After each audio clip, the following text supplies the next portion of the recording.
Dobrý den, dámy a pánové, vítejte u dnešního rozhovoru o e-podniku.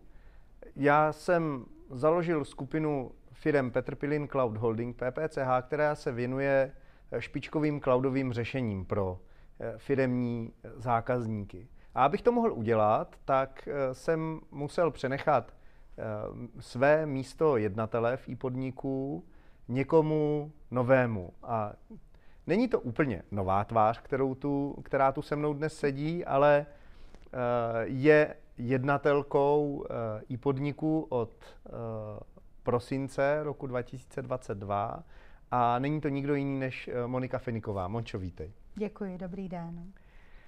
Řekni mi, jaké to je stát se po 2 letech, kdy jsi řídila e-podnik, dejme tomu provozně, jednatelkou. Jak ty vnímáš tu změnu?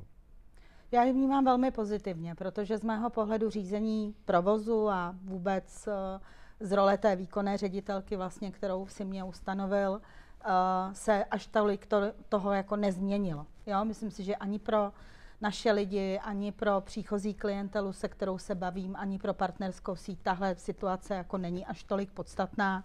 Samozřejmě v rozložení našich činností a kompetencí to je podstatné, ale řekla bych, že pro mě to pokračuje prostě kontinuálně dál tak, jak jsem vlastně e-podnik pomáhala transformovat v těch předchozích 2 letech na vlastně střední firmu, z malé firmy na střední firmu, na procesně a projektově řízenou firmu. To je pravda, protože vlastně od toho, co jsi v e-podniku, tak jsme z 15 lidí vyrostli na 38. A jak ty teď vnímáš to, jak je e-podnik vlastně rozdělený?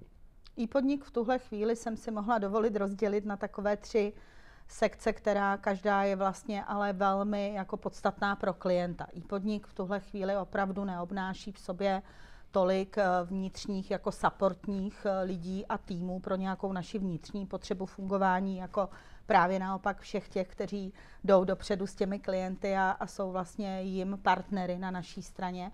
Takže první sekcí to začíná samozřejmě v obchodě a v marketingu, kde jsem jako velice ráda, že v obchodě máme stabilizovaný tým vlastně accountů, kteří se starají jak o nové zákazníky, tak ale o ty, které už máme, protože ty jsou taky pro nás velmi důležití. A skvělý marketing, díky tomu už ta vizibilita naše i značky, ale vlastně i těch aktivit, které děláme, ať už jsou edukační nebo prostě konzultativní, všechny naše workshopy, už jsme prostě na tom trhu víc vidět. Takže to mě velice těší a vlastně s touhle sekcí já jsem hodně jako natěsno, na blízko, když to řeknu. A pak je druhá, to je Customer Care, kterou vlastně naši klienti dříve znali jenom jako helpdesk 24/7, 365 dnů v roce, to zůstalo. Ale vlastně v Customer Care dneska už je obsažena opravdu i ta zákaznická péče, kde my jsme aktivnější ke klientům a sdílíme jim nějaká data a informace o tom, jakou vlastně tu naši službu u nás využívají a co by si zasloužili z pohledu nějakých profilaxí nebo pravidelnějšího servisu. A taky je vlastně přesto edukujeme při vstupu do cloudu. Snažíme se vlastně každého uživatele zedukovat, aby se v cloudovém prostředí dokázal dobře zorientovat hned na první dobrou. No a pak je třetí sekce, neméně důležitá, a to je vývoj, protože ten se stará o to, jakým způsobem nám vlastně běží virtuální servery v datovém centru, to je jako jedna z hlavních klíčových aktivit. Druhá, hlídají vlastně dostupnost našich služeb 99,9%, kterou našim klientům garantujeme.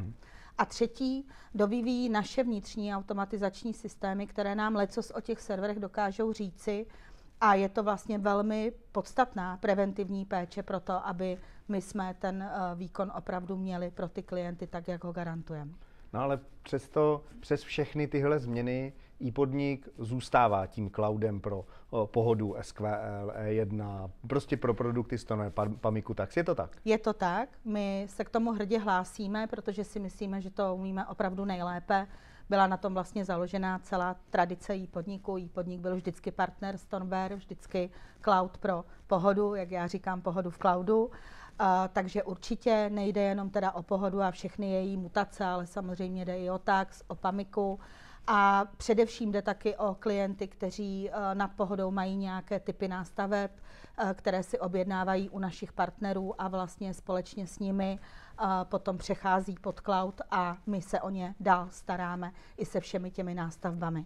To je vlastně pravda, protože když zákazník s e-podnikem mluví, tak e-podnik umí doporučit vhodné partnerské řešení a často si to partneři cení, že jsme pro zákazníka to jedno místo, kde vlastně se všechno to schází, ať už je to BHIT, IT Future, BS Shop, vFlow, Digitu.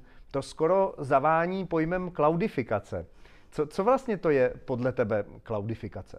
Tak kdybych ti to měla říct vlastně svými slovy, jak to vnímám, jsem-li majitel nějaké střední firmy a rozhoduji se o svých investicích nějakého svého lokálního IT, což je určitě prostě nějaký server, nějaké zabezpečení a nějaký IT tým.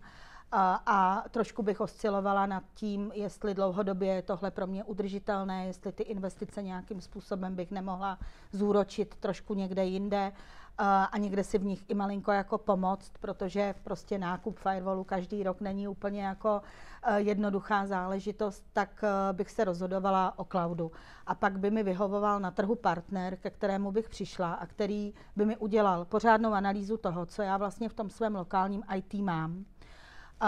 A co můžu mít trošku jinak a i třeba s nějakou jako větší rychlostí výpočetního výkonu, ale i třeba trošku jinak dělané archivace, databáze a různé tyhle ty věci. Nadizajnoval by mi to, spočítal a připravil by mi nějaký projekt imigrace do cloudu, tak aby to pro mě bylo jednoduché, snadné. A pokud by mi ještě pomohl zedukovat mýho lokálního ajťáka na to, že se teď bude pohybovat v tomhle prostředí, a nějakým způsobem bude on tím partnerem pro cloudifikaci na tvojí straně, tak si myslím, že pro mě by to byl ideální stav. To je pravda, protože vlastně dneska, když přemýšlíš o cloudu, tak není jeden cloud na všechno a zároveň velmi často i v lokálním IT neseženeš takové služby, jaký jsou k dispozici v cloudu. Takže vlastně dobrá cloudová firma, a to je i to, že vlastně když zákazník s námi mluví, tak kromě toho, že třeba umíme doporučit dobrou nadstavbu, tak vlastně v rámci té skupiny firem PPCH umíme zákazníkovi doporučit i třeba služby Microsoft Azure nebo Microsoft 365 nebo třeba datovou analýzu. Ještě je tam jedna věc, která mě vlastně v tomhle rozhovoru napadla a to je vlastně ten jeden provider, víš, protože mě by obtěžovalo řešit s někým jiným licence, s někým jiným bezpečnost, s někým jiným audity. Jo, já bych si pod slovem jako ten můj provozovatel představovala někoho, kdo tohle mi vlastně spojí do jednoho a řeší to prostě celé za mě. A vlastně je to i někdo, kdo mi pomáhá jako spolu rozhodovat o těch investicích. Takže určitě i pro mě by bylo velmi pohodlné mít to v tom jednom místě se vším. No a teď na závěr taková klasická otázka, to musí padnout. Na co se v e-podniku můžeme těšit do budoucna? Jaký jsou tvoje plány? Budeme postupovat dál ve vývoji a to zejména při změně nějakých technologických platform, který vlastně už teď procházíme. Je to výměna vlastně Intelu na AMD, které se jeví prostě spolehlivě a vlastně i jako rychlostně v pořádku. Druhá část se bude dál zabývat automatizací, to znamená, chceme našim klientům přinášet plnohodnotná data o tom, jak se jejich virtuální server chová a chceme tam být opravdu preventivní a chceme být vepředu s touhle informací, než by se mohlo něco dít, protože naši klienti opravdu ohromně rostou a to, co si koupili v řešení před 2 lety, už dneska může být pro ně malé. No a třetí, ráda bych se ještě ukotvila ve firmě, když to vezmu z pohledu interních procesů, v kvalitním, dobrým projektovém managementu, tak aby ten klient na vstupu směrem k nám měl tady prostě svý projektový manažery, svoje accounty, jednal i skrze více služeb, ale s jedním člověkem, který ho prostě zná, ví o něm, vidí do té jeho historie a je to takovej ten jeho cloudový designer. No, na to se budeme těšit. Já ti moc děkuju, že jsi mi věnovala svůj čas při rozhovoru. Vám, divákům, děkuji za vaši pozornost a budeme se zase těšit někdy příště. Nashledanou. Nashledanou.